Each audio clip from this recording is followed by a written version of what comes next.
Saints Buccaneers recap. Game ended about 4 minutes ago. Wow, what a performance from the Saints. The Saints absolutely dominate Tampa Bay on the road to keep their season alive, basically. I know people don't want to say it, but this was the only chance we had to go to the playoffs, and now it's still alive. So we know what has to happen. We have to beat Atlanta in the Superdome, and Carolina has to beat Tampa Bay. And then the Saints go to the playoffs. So we are hopeful for another week. We have some life here. Tampa Bay was just terrible. I mean, Tampa Bay was really, really bad in this game. For a must-win game, for a at-home, clinch the game, clinch the division, for all that stuff, to be able to do that, it was such a confusing game plan for Tampa. You know, Tampa came out, they abandoned the run early, and they couldn't really run. They abandoned it, and then they completely got away from the short passes to Mike Evans and Chris Godwin. I mean, if you look at the box score here, Godwin and Evans had 81 yards and 70 yards, but on 3 receptions each. And you look at the chunk plays, Godwin had a 47-yard catch, Evans had a 35-yard catch. You take those away, they did virtually nothing. The offense just was really putrid in the first half for the Buccaneers. It kind of came alive when they were chasing. The Saints were good, I would say, in the first half offensively. They were really moving the ball around a lot. They were kind of getting a lot of people involved. They were finding different receivers. The tight ends were involved early. Juwan Johnson had an absolute unbelievable game. 8 receptions, 90 yards, most of that in the first half. It was 17-0 in the first half. Carr was efficient. Carr was good. You kind of, games like this is why I always talk about the final box score doesn't really show the full picture, because this final box score, if you look at it, it's like, nothing really happened. Carr didn't do too much here, but because of the lead, they didn't have to. Because of the lead, they basically shut it down. They completely shut everything down. I think Carr might have had 10 attempts passing-wise in the second half. In the first half, he was good. In the first half, he was good. We ran the ball. Kamara was running the ball really well. 10 carries, 45 yards. He got hurt, which dropped our average with everyone else to 3.1. Jamal Williams, I know I talk about it every week, but man, he just has not been running well at all this year. 19 carries, 58 yards, 3.1 average, not good enough. We again do not have a running back go over 80 yards. We did snap the streak. Congratulations to everyone involved. This was the first game of the season with a touchdown on the opening possession. It was also the first game since week 4 that we had points on the opening possession, which is absolutely shocking to say that week 4 to week 17, we did not have points on the first possession. So crazy stuff there. Taysom's still not really being used. He was, 2 carries, 2 pass attempts, and he had 2 catches, 1 for 22 yards, which was the touchdown on 2 targets. So, I mean, I'm not sure why we've got away from Taysom. I would assume he's still injured. I would assume he's still banged up. We know he was hurt a couple weeks ago, missed a game. And then since he's come back, he has been virtually non-existent. So I'm assuming that was the case. As far as the defense was elite this game. The defense was really good.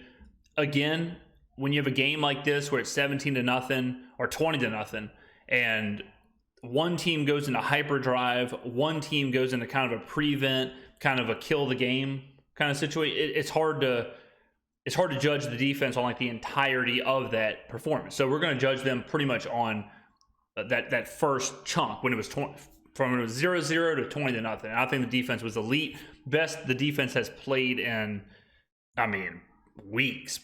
Probably, I guess, since the Giants game maybe, but really good stuff from the defense here. Let's look at the box score. So total plays, we ran way more plays, to be expected when you're just chewing clock, running the ball.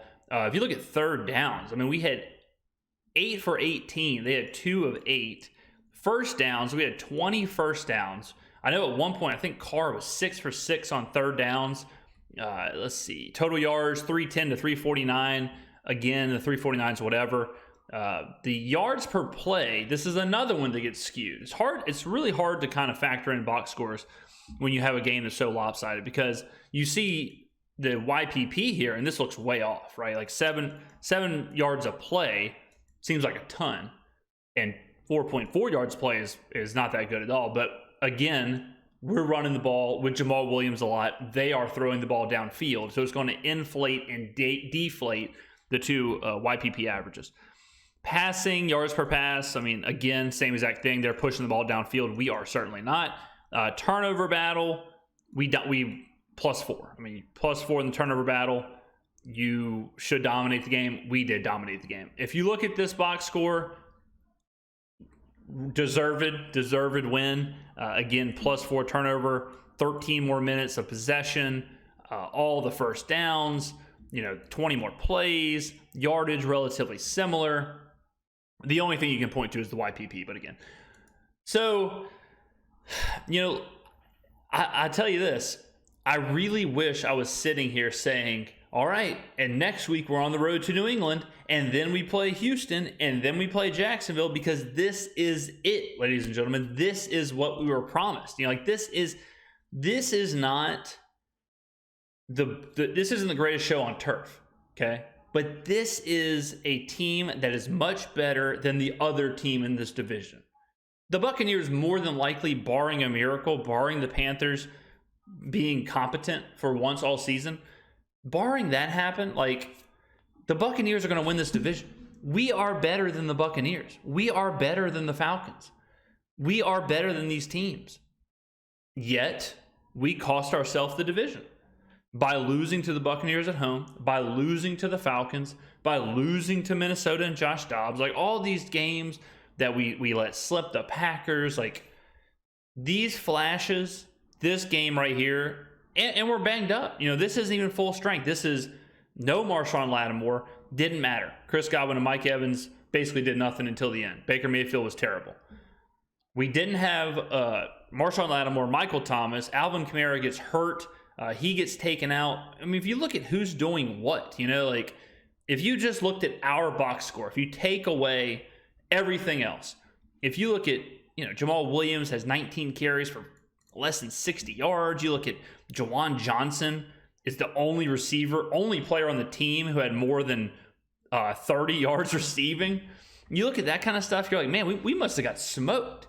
But because of our competition, we should be able to back into wins. And that's what we did today. We dominated the Buccaneers like we should have. We didn't need, how many times do I say that? We don't need Chris Olave to have 12 catches for 144 yards. We don't need Alvin Kamara to have 20 carries for 180 yards on the ground and 10 more catches for 100 more yards. With the schedule that we had, we could have games like this where you play sound, efficient football, your defense is smothering, and you can win games. Is this a lot of Twitter is going to say, this is what was promised. This is the Saints team that I was hoping to see. I don't even think this is the best version of the Saints team that we were promised. This is Derek Carr was good. I'll say this was a really good version of Derek Carr. But again, this is Alvin Kamara wasn't really involved in the game. This is Chris Olave did virtually nothing. 3 receptions for 26 yards. Rashid Shaheed, two receptions for 14 yards. This isn't the explosive, dominant version of the Saints. But like I've said before, our roster is talented enough that we should have just won games despite everything else. You hate to see it, come so late. You hate to see these kind of performances right after the Rams game and right after the season virtually is over. But it's good to see them at all. It's good to see the Saints try and figure something out, because I don't care who the coaches are. I don't care if it's Dennis Allen. I don't care if it's Pete Carmichael. I don't care if Mickey Loomis is the GM. I don't care who it is. The Saints will be in New Orleans next year. We will be playing football, right? We will have a season next season. So it's important that this roster starts to figure it out. I understand people don't like Dennis Allen. I understand people don't like Pete Carmichael, and I don't like them too either. I think Dennis Allen should be gone. I've said it a million times. I think Pete Carmichael should be gone the day after, at this time next week. This time next week, we should fire both of them. I'm right there with you. But a majority of this roster is going to be back next year. And we're going to be in the stands. We're going to be watching the game. We're going to be part of this. We're going to be in that number, as some people say. So I understand that you might roll your eyes and say, like, this is just so typical Saints to have this performance after the season's virtually over. But try and be positive about this. Try and see this in the light of a lot of these guys are coming back. So it's good that there is some fight. It's good that they're showing something. Hopefully some of this does carry over into next season. And ladies and gentlemen, don't get this lost. There is still hope for the playoffs this year. There still is hope that we host a playoff game and all that stuff. So, it is in a way, it is certainly bittersweet. 100%. It is bittersweet to sit here and be like, of course. Why couldn't we have done this other times? But you can't look at that. You can't look at that. You can't view a season through that lens. It is what it is. It was unfortunate the entire season, but this game was a good performance from the Saints in a tough spot. You coming off of a horrible performance against the Rams, go on the road in the division. They have to win. Your season's kind of over. Tough spot, so good performance there. I did like what we did early on, how we were moving the football. It looked very different. I mean, if you look at the first drive here, like first play of the game, right? Boom. Derek Carr passes to Juwan Johnson. Okay. Then Taysom Hill. Now I understand these are orchestrated, planned drives, but that's okay. That your first possession should be a strong possession. But look what we're doing here. Like, how many times before? Here's a good example right here. Jamal Williams, first and 10 for -2 yards. How many times have we started the game with that? Right? Look at this though. Derek Carr passed short to Juwan Johnson. Taysom Hill passed to Juwan Johnson. Derek Carr to Chris Olave. Alvin Kamara right for 13 yards. Like this right here, this chunk. This is what I'm talking about. We're getting Carr involved with the tight ends. We're getting Taysom involved. We're getting Carr the ball to the playmakers, Chris Olave, and we're getting Kamara involved. Like these first 4 plays, great. Then we get into the Jamal Williams first down, -2 yards, the bread and butter. And then we're back to Carr, right? Carr to Rashid Shaheed, good. Carr to Chris Olave, good. Get the ball to the playmakers, perfect. Jamal Williams for 4 yards, it is what it is. Jamal Williams again, 7 yards, look at Jamal. All right, and then of course we keep going until we score. But this possession is kind of what was promised. Like even if the stats aren't there, even if the scheme and all that stuff is questionable as far as the whole game, this snapshot right here is kind of what we need from the Saints. Whether it's next game or whether we're talking about next season. But this is it moving forward. Spread the ball around, get the ball to the playmakers, lean on Kamara and Chris Olave, sprinkle Taysom in. Like right here, Taysom's throwing passes, Taysom's catching passes. You could throw a Taysom carry in there if you want. That's perfect. Utilize the tight ends. Why did it take this long to get Juwan Johnson going? I know he's been banged up this year, so maybe that was it. But, this is it right here. Like, this is so much closer to what we've been doing. Like think about this, okay? Think about this possession right here. Think about what we just saw with the pass to Juwan Johnson, Taysom, then Carr again, then Kamara. Let's think about that. And then let's think about let's go to this one. The Panthers game. All right. So how different is that from this? Jamal Williams, first and 10. Second and 5, more Jamal Williams. Then we get a Derek Carr pass to Michael Thomas, more Jamal Williams. And then a sack. This first possession punt is the is completely opposite from what we saw, where it was Carr's coming out slinging, then Taysom's getting involved, then Carr's slinging to Olave, then Carr's doing this. This right here, absolutely no shock that this resulted in a punt and the other one resulted in a touchdown, right? So let's go see. Let's just for poops and giggles. Let's go ahead and see, because this is the last time we scored in the opening possession. Let's see what we did in this one. Look. I mean, it's crazy. It's the exact same thing. Look at this possession is the last time we scored on the opening possession, which is week 4 against Tampa. Look what we did. Carr comes out slinging. Carr pass short to Kamara. Carr pass short to Shaheed. Taysom Hill passes. Alvin Kamara. Carr to Shaheed. Incomplete, but still. Carr pass. Boom. Carr pass. You can, 2 of the 3 possessions we just looked at, 2 of them resulted in points. And those are the ones where we opened things up. We were spreading the ball around. We were letting Derek Carr get the ball to the playmakers. We were getting Alvin Kamara involved. The other one, where we punt on the first possession, we shell up. We go Jamal Williams.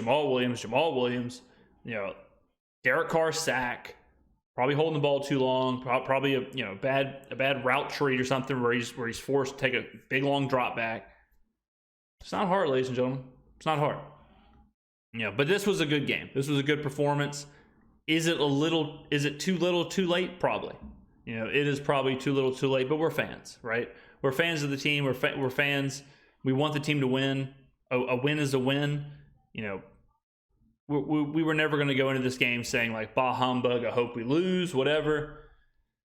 And if you are, I don't blame anyone for that either. Let's look at the defense here. Sacks, couple sacks. Brzee with a sack. Zach Ball with another sack. Cam Jordan should have had a sack on. He had a quarterback pressure. I don't know how Baker scrambled and got away from him, but even we win by 10. The score, honestly, kind of misleading. The Buccaneers kind of put something together in the fourth quarter, but this game was never ever in question, even at the end. So good performance from the Saints. We will be covering this game more. It is New Year's Eve. We're doing this, so enjoy yourself. Be safe out there with whatever you do. Have fun. Don't do anything I wouldn't do. And ladies and gentlemen, go down in the comments below. We'll see you in the next video. Thank you for watching. Happy New Year's. See you in 2024.